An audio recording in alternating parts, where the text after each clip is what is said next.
I always laugh when Julie does that. Good morning. She points me in. It is Wednesday, April 4th, 2018, and you're here on Java with Jerry. As always, we're coming to you from the penthouse suite of Stadium Center right here in the Platinum Triangle in Anaheim, California, across the street from Angels Stadium. And we have a great show for you, a little bit of news, actually my commentary on it, as you know, not the news itself. And then we've got our feature at the end of the show, Dumb Criminal, got a little one for you that we'll share with you. Don't forget to send in your dumb criminal stories. We'll talk a little bit more about that. But I'm most excited about having one of my pals, Kate Klimow, here from UCI Applied Innovation, and we're going to talk about the couple of hats that she wears there. She's the Chief Administrative Officer and the Director of External Affairs, and we'll ask her about all of that and everything that UCI Applied Innovation is doing. And there's a ton to talk about, and of course I wrote too much show for the time I have, as I always do.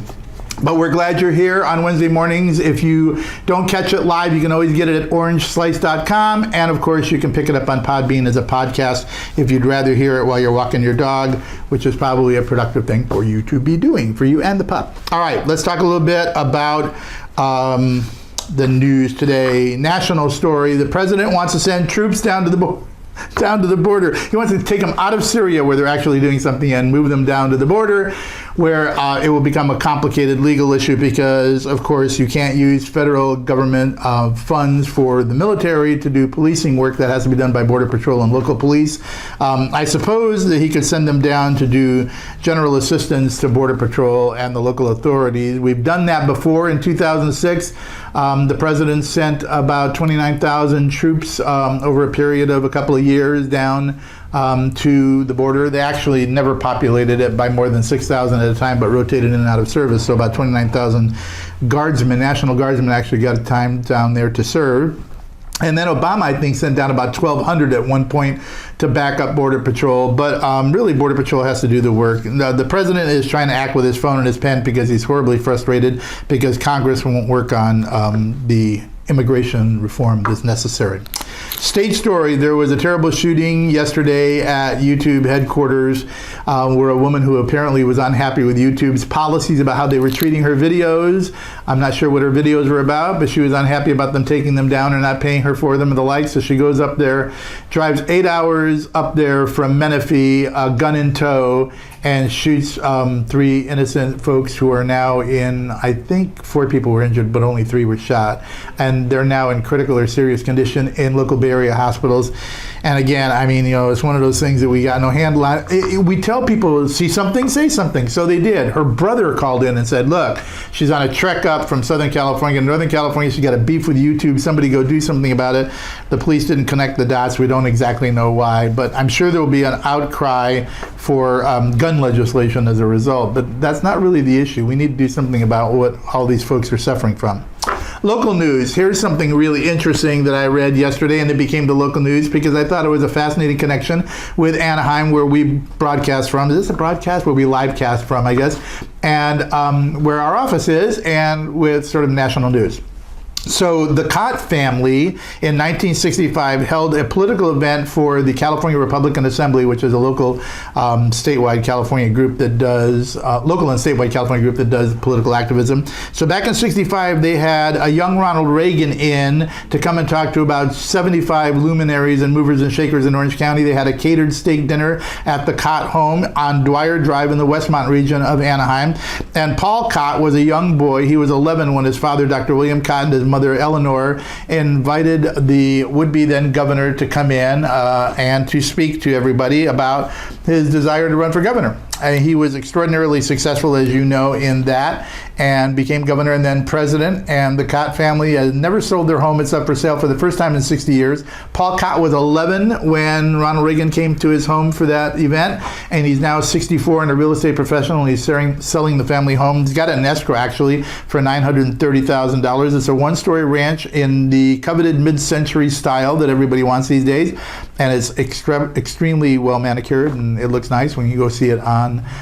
And you can send in backup offers. Paul's taking backup offers. So If you want a piece of history and you want to go own a mid-century home where Ronald Reagan started the conservative movement, he actually picked up the mantle from Barry Goldwater, who had lost in 1964 to Lyndon Johnson, and he turned it into one hell of a movement, and now it's for sale. All right, let's talk a little bit about sports. March Madness is over, except that the madness was so mad it dripped a little bit into April. And what happened in the final game? Well, the Michigan Wolverines were thumped by the Villanova Wildcats. Congratulations to Nova Nation. That's 2 of the last 3 championships for Villanova, and I know that Mr. Lalaway is walking on clouds. He's not even in reality anymore. He's so happy about his Philadelphia Eagles winning a Super Bowl and now his Nova Wildcats winning. Congratulations to him. And I just have to say to all my friends in Nova Nation, including you, Mr. Lalaway, it took an Italian. It was Dante DiVincenzo, who was on fire, scored 31 points in the last game and had been on fire all tournament long, really. So it took the big ragu to bring it home for Philly, but congratulations. And that's the news, so now we can get to Kate. So let me bring my friend Kate Klimow in and on set while I talk a little bit about her bio. Welcome, Kate, to Java with Jerry. Thank you, Jerry. So glad to have you, my friend. It's good to be here. All right, let me tell everybody who doesn't know you. Who are you people that don't know Kate Klimow anyway?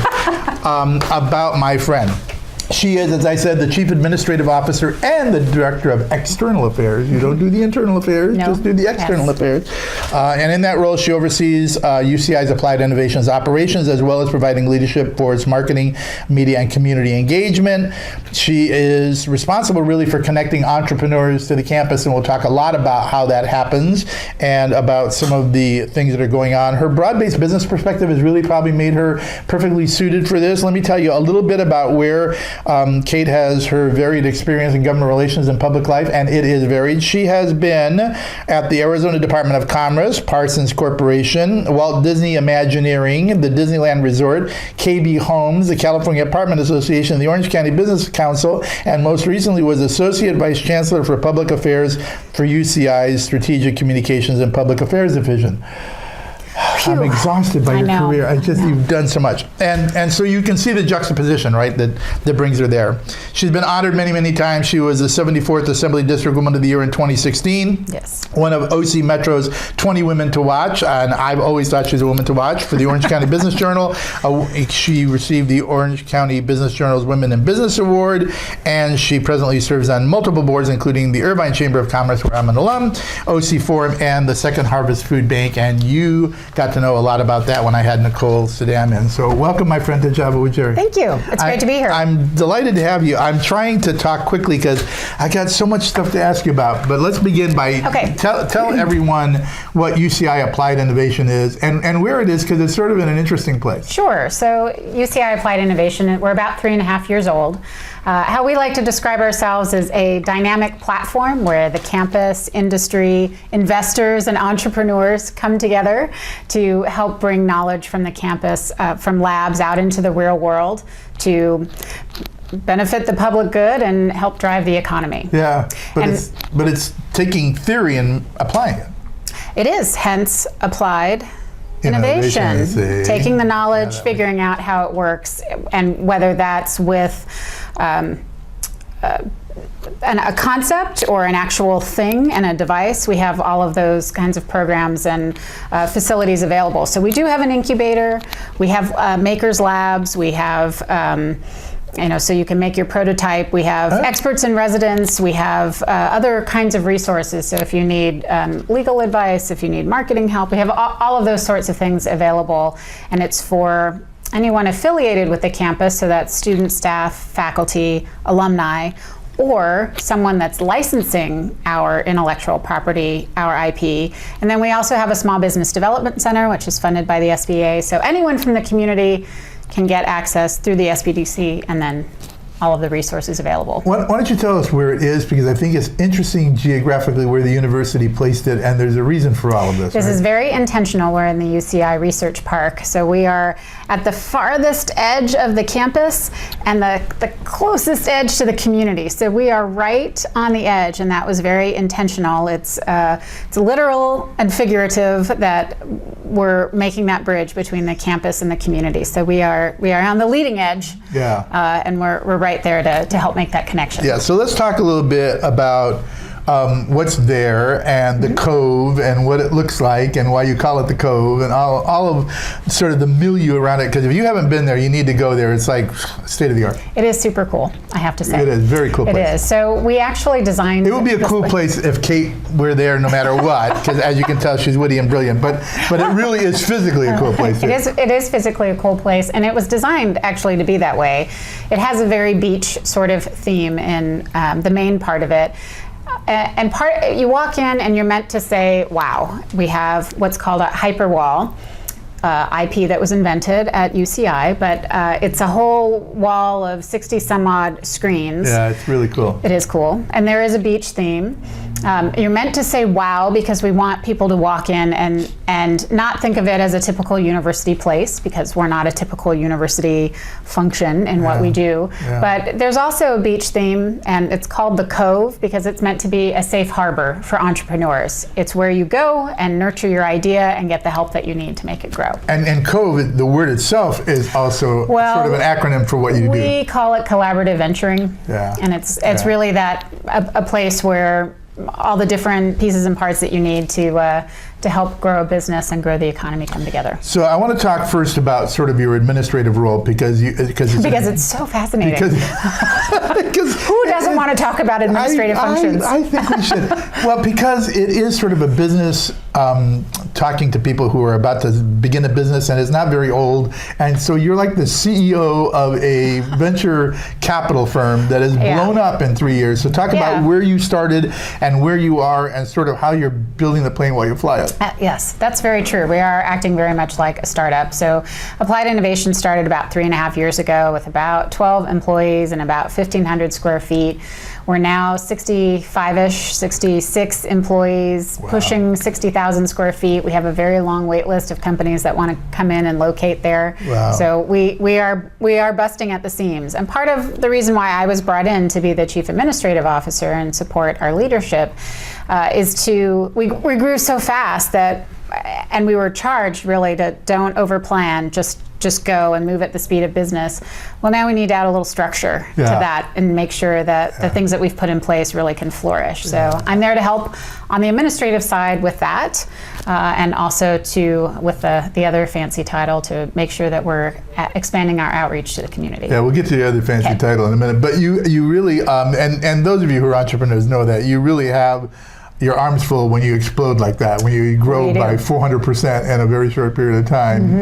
It's a load. So do you have a lot of support? Are you getting a lot of help from the entrepreneurs? Do they listen to you when you go, no, you have to actually put that in a budget?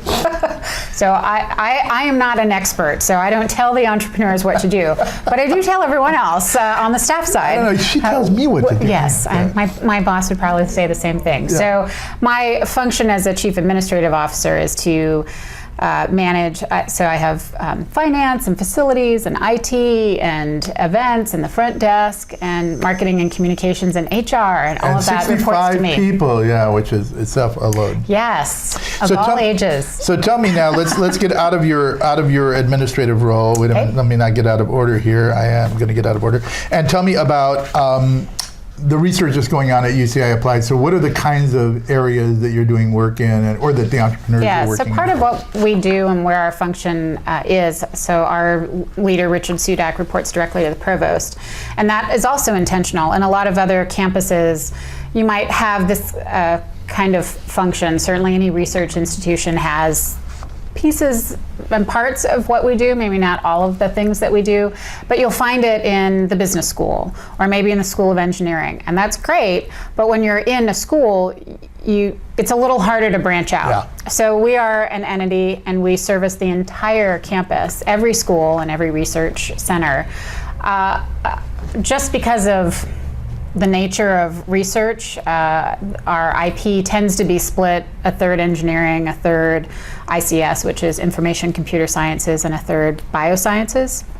That's roughly. We certainly have patents and intellectual property and fascinating things happening across the campus in all sorts of different schools, but roughly those are the three areas. But when you go to, and I encourage you to do this, go to UCI's website and go to Applied Innovation. When you get out there and you look at the variety of disciplines, it covers all kinds of things. And so when I was reading, it went from medicine to technology to materials handling to veterinary medicine to transportation. I mean, virtually everything that you can think of, which makes sense in hindsight when you think back on it. And when you first look at it, you get excited about the fact that, wow, they're covering a massive amount of subject matter. But it's a university, so they're covering everything that goes on in human existence, right? Why is it shocking that you should be doing research on all of it? And that's part of our mission as a public research institution, making sure that we're benefiting the public and driving public good. So we have incredible minds on campus, certainly with our faculty, but with our graduate students and even our undergraduate students who are all active in doing these sorts of things. So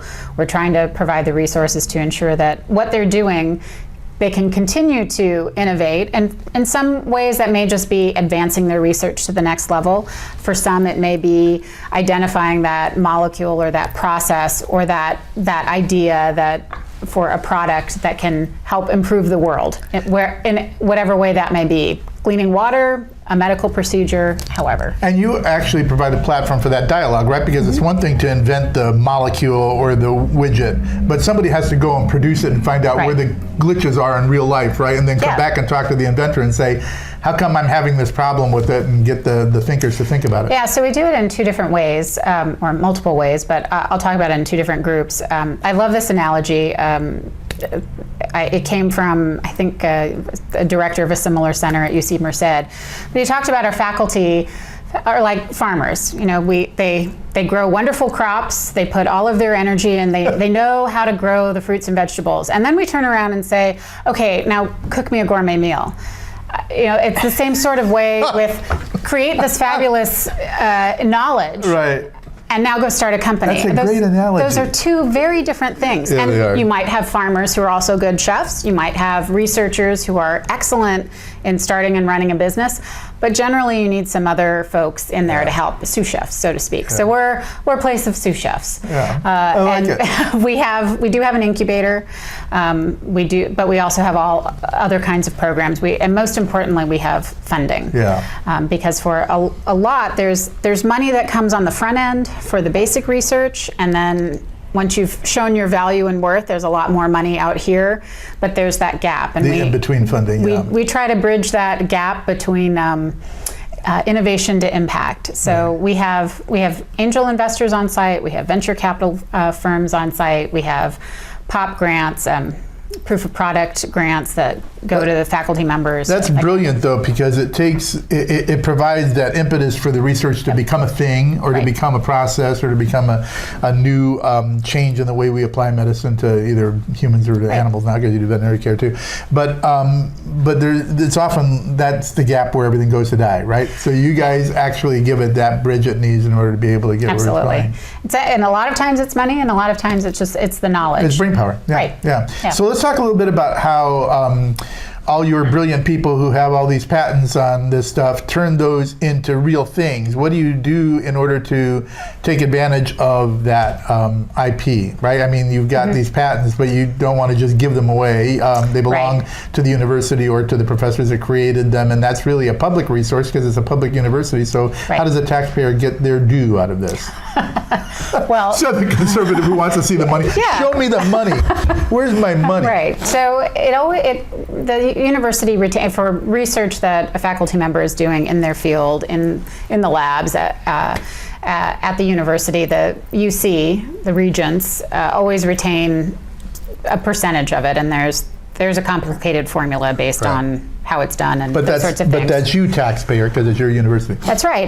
But that information, once there's a patent, it can be licensed, and we can provide exclusive licenses, but you can't have an exclusive license as a defensive measure. So Jerry, if you had identified something that in a competitive world that would help you and would also help your competitor, you couldn't arrange to have an exclusive license and then hide it and put it on a shelf, because we are about benefiting the public good. Why did you aim that at me just because I was an entrepreneur's lawyer? Did you think I did that for clients? I never did something terrible like that. I'm just saying it happens, using you in proximity as an example. Look, Exhibit A.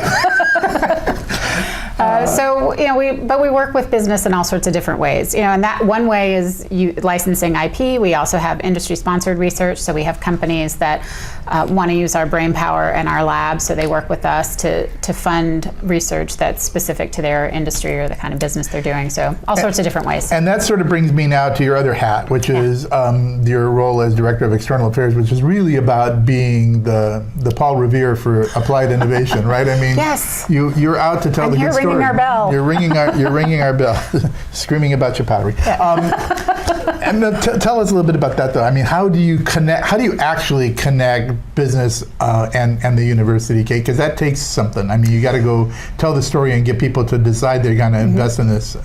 It does, and we process. try to find all sorts of different ways to engage the community and business. There are perfect for you to do it. I mean, everything on your resume screams, I know everybody who's a mover and shaker in Orange County. So, well, I know you. So there we go. Yeah, that'll get you a cup of coffee at Starbucks. But I mean, you do have the ability to go look into your Rolodex and dial it up and say, wait a minute, I can connect you with the right lawyer or the right firm or the right business. Leveraging relationships and networks, and that's truly part of our mission at Applied Innovation, is creating a center of gravity, a place where all sorts of people can mix. We had over 700 events at our space last year, 45,000 people through the door. And some of them are very focused with speakers, lunch and learns, and venture capitalists coming in to talk about things. And some of them are very social and networky. And I like to talk about our Monday Night Football. You mentioned March Madness, but we do have Monday Night Football. We do have Monday Night Football. And when you watch it on that big screen, it's it's amazing. And we have other sporting events that are on. But what's important to us, not just the game, and the food that's available. But during halftime, we have 2 pitch opportunities. We have a company from the campus and a company from the community. Oh, that's clever. And they pitch their business. They each get 3 minutes. And we've actually had one of our startups that got funding from their pitch that they did during halftime. Wow. So we try to create what we call incidental collisions, the opportunities where the funders and the startups and hey, I have an idea, people can all mix and mingle. And that's what we've seen in other places that have been doing this for much longer. And Orange County has wonderful things about it, but we didn't have a gathering place. Yeah, we didn't have a laboratory for all this, Right. But now we do, and it's on the campus at University Research Park, and you need to go and see it. It really is at the edge of campus, but it's a really cool place of building. Next to a Starbucks, so yeah, you got very, your very coffee. important. Got to have your Java, it's important. But let's talk a little bit about the events. You said you had like 700 of them. Can anybody go to these things? It's wide open to the whole. How do they find out about it? Where do they go? Well, we have a wonderful website, so you can Google UCI Applied Innovation. We have a calendar, and there are all sorts of events. We can put you on our mailing list, so you can get very targeted things, or you can wander in, and we can show you around. So. Yeah, and it's an interesting place to go. So please make sure you do go there and you do get to see it. What do you see in the offing, Kate, when you're listening to all the people that you're bumping into at the Cove, right? I mean, all these people who are working on all kinds of interesting things. I asked you off camera about hydrogen cell technology because I know you got a big research project on that, but you got dozens of these going on. What do you see that's really exciting? I mean, what's the new widget that you can tell us about? Probably too many to pick out. Okay, there are too many, and I don't see, she brought cheat sheets. Yes, I did. I have our incubator program. You can get all of this stuff, by the way, too. Just contact Kate, and she'll make sure you get it in your hands. Happy to. These resources are important. We have startups that are finding ways to help with diabetes. We have one cool. It's called a water board. It's an attachment that you put on your surfboard, on your skateboard that makes it feel like you're surfing. Oh? Neither of which I do, but the videos look really cool. It's called a water board. Yeah. I'd like to see those because I used to do both, but now I'm too frightened to do either. you get older, you just get falling hurts, Yes. We've had startups that have created toys. We have a startup that has created an app actually to connect attorneys who do pro bono work with folks who need legal advice. So we really do have a full range. We have a full range. Yeah, run the gamut. A lot tend to focus on medicine and bioscience and biomedical, but we got everything. So how do you keep your day straight? Because you've got too many hats to wear at the university, and you've got all these places to go on top of it to talk to entrepreneurs and to. I have a color-coded calendar. You do, so, yeah. So you know by color where you're I supposed do. to be. Like if it's a phone call or if it's on campus or off campus. That's funny. And this one was, glowing and highlighted because I get to spend time with you. Oh, well, I like that one. I had her glowing. All right, so let's, you heard it here first. So let's talk about where people can get information. They go where? Tell them so that we can make sure we get it up on the website. So we are at UCI Applied Innovation. Okay, go there and check it all out. And there's tons of materials, and you really need to go visit it. Don't just go to the website and read about it. We'll have to have you back because I want to talk a little bit more deeply about some of the things that you guys are doing. I know, the time went very fast. It went by lots more to talk about. Extraordinarily quickly. So we're going to do our little feature, and then I'll tell you a little bit about next show. Our feature this week is Dumb Criminal. Here's your dumb criminal story. I found one that I just had to share. It just caught my eye for a reason. A man broke into an animal shelter in Sacramento, California, but not to mess with the animals or to steal money. He went there to steal the gumballs and the gumball machine. I don't know why. Well, I love gumballs, so I get that. Yeah, but breaking into a kennel to get them. So the man, dubbed the Gumball Bandit, struggled to drag the machine, apparently it was a big machine, through a broken window, which is probably how he got in the shelter in Sacramento. At some point, all the gumballs spilled out of the machine, so now he's got an empty gumball machine, but it didn't daunt him. He struggled with it anyway. Eventually, the bandit brought the machine out through another exit and tossed it over a barbed wire fence. Apparently, his entire episode has gone viral because apparently there were cameras in the shelter in order to protect the dogs, and the Gumball Bandit can be found online, so go look him up. He's got the IQ for the legislature. So you're up there in Sacramento, sir, you really got to think about public office, the Gumball Bandit. Why would you go steal a gumball machine of all things? But yeah, why not an ATM or something? yeah, why not something that had money in it? See, Kate and I at least think of a machine that would do us some good. Anyway, thank you for being here. My I pleasure. appreciate you coming.